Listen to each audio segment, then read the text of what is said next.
বিএনপির ইতিহাসের বিপক্ষে সংক্ষিপ্ত এই ইতিহাসটা আপনারা মাঠে ঘাটে সবাইকে বলবেন। এগুলো হচ্ছে সহজ কথা, যায় বলা অতি সহজে। দেশীয় বিদেশীয় ষড়যন্ত্রের কারণে শহীদ রাষ্ট্রপতি জিয়াউর রহমানের শাহাদত বরণ করতে হলো।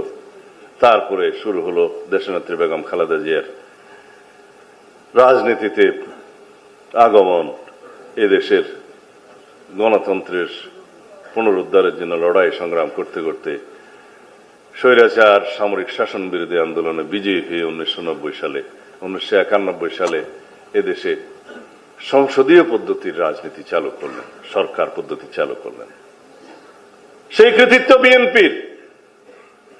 1996 সালে জনগণের দাবিতে আমরা গ্রহণ করলাম, সেই সংসদে আমিও একজন সদস্য ছিলাম, সংসদ সদস্য। 1996 সালে আমরা তত্ত্বাবধায়ক সরকার পদ্ধতি প্রচলন করলাম। এই যে গণতন্ত্রের ভিত্তি রচনা, গণতান্ত্রিক প্রতিষ্ঠানগুলোর প্রাতিষ্ঠানিকীকরণ, সাংবিধানিক প্রতিষ্ঠানগুলোকে শক্তিশালীকরণ, ধীরে ধীরে বাংলাদেশের জন্য একটি শক্তিশালী গণতান্ত্রিক রাষ্ট্র হিসেবে পরিণত হয়ে ওঠা, সবই বিএনপি, শহীদ রাষ্ট্রপতি জিয়াউর রহমান, দেশনেত্রী বেগম খালেদা জিয়ার অবদান। তার পরবর্তীতে ইতিহাস পাল্টে দেয়া, আবারও বাকশালের মতো একদলীয় শাসন ব্যবস্থা এবং রাষ্ট্র ব্যবস্থার খায়েশ পূরণ করার জন্য মুজিবের কন্যা হাসিনা ফ্যাসিবাদী শাসন ব্যবস্থা কায়েম করলেন।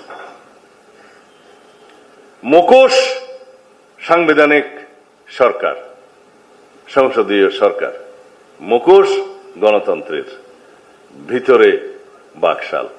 এই ছিল তার শাসন ব্যবস্থার মূল কথা। তত্ত্বাবধায়ক সরকার পদ্ধতি বিলুপ্ত করলেন এবং 14, 18, 24 পর্যন্ত এই অগণতান্ত্রিক শাসন ব্যবস্থা, ফ্যাসিবাদী শাসন ব্যবস্থা কায়েমের মধ্য দিয়ে পৃথিবীর ইতিহাসে সবচাইতে জঘন্য একদলীয় একনায়কতান্ত্রিক ফ্যাসিবাদী অগণতান্ত্রিক শাসন ব্যবস্থা প্রতিষ্ঠা করলেন। বিএনপির ইতিহাসের বিপক্ষে সংক্ষিপ্ত এই ইতিহাসটা আপনারা মাঠে ঘাটে সবাইকে বলবেন। এগুলো হচ্ছে সহজ কথা, যায় বলা অতি সহজে। এই কথাগুলো আপনারা বলবেন। জনগণ বেশি ইতিহাস চায় না। আমাকে যখন জিজ্ঞেস করছে, ভাই সাহেব এই 31 দফা 1 থেকে 31 পর্যন্ত কে পড়বে, কতজন পড়বে? গ্রামের আমজনতা মানুষ, অনেক মানুষ শিক্ষা দীক্ষা গ্রহণ করতে পারে নাই, বয়স্ক মানুষ, তাদের পড়াশোনা নাই, তাদের জন্য কি করবেন? তাদের জন্য বলবেন হলো আজকের এই কথাগুলো। কৃষককে বলবেন এই কৃষক কার্ড, এটা থাকলে বলবেন আপনি কৃষি ঋণ পাবেন, সহজে সার বীজ পাবেন, ন্যায্য মূল্যে বিনামূল্যে অন্য সেবা পাবেন, কৃষকের সমস্ত তথ্য পাবেন, আবহাওয়া তথ্য পাবেন, সবকিছু পাবেন, এই একটা টেলিফোন ফ্রি।